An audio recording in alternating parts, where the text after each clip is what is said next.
नमस्कार। हिंदुस्तान की खास पेश पारुल के पन्नों में आप सबका स्वागत है। आज हम पढ़ेंगे 23 दिसंबर को क्या हुआ था। ठीक है, 23 दिसंबर को क्या हुआ था, चलिए देखते हैं। 23 दिसंबर साल 2001।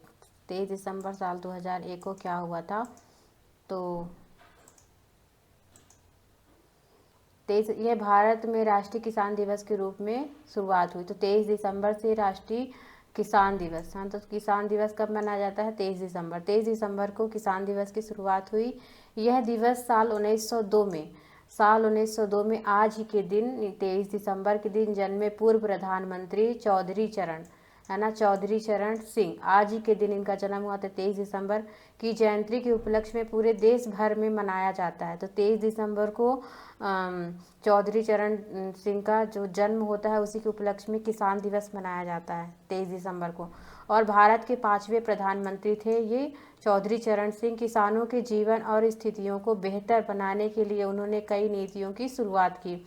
वे देश के ऐसे किसान नेता थे जिन्होंने देश के संसद में किसानों के लिए अपनी आवाज़ को बुलंद किया, है ना। आज ही के दिन कृषि के प्रति लोगों को शिक्षित करने के लिए, जागरूकता फैलाने के उद्देश्य में विभिन्न कार्यक्रम, सेमिनार, समारोह और प्रतियोगिताओं का आयोजन किया। ठीक है, आज ही के दिन।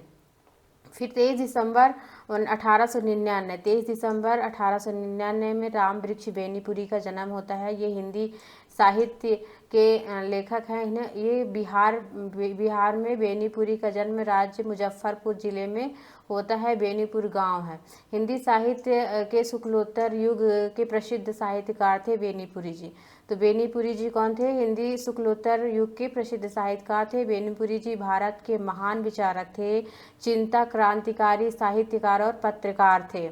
वे राष्ट्रवादी और स्वतंत्रता आंदोलन संबंधी कार्यक्रमों में शामिल रहे। वे साल 1920 के महात्मा गांधी के असहयोग आंदोलन में शामिल हुए। 1920 में महात्मा गांधी के साथ ये असहयोग आंदोलन में अपनी भूमिका निभाए थे। भारत की स्वतंत्रता संग्राम की सक्रिय सेनानी के रूप में इन्होंने 8 वर्ष जेल में बिताया। 8 वर्ष तक जेल में थे। उन्होंने कई समाचार पत्र निकाले, जिसमें से युवक समाचार मुख्य शामिल है। तो इनके समाचार पत्र का नाम है युवक समाचार।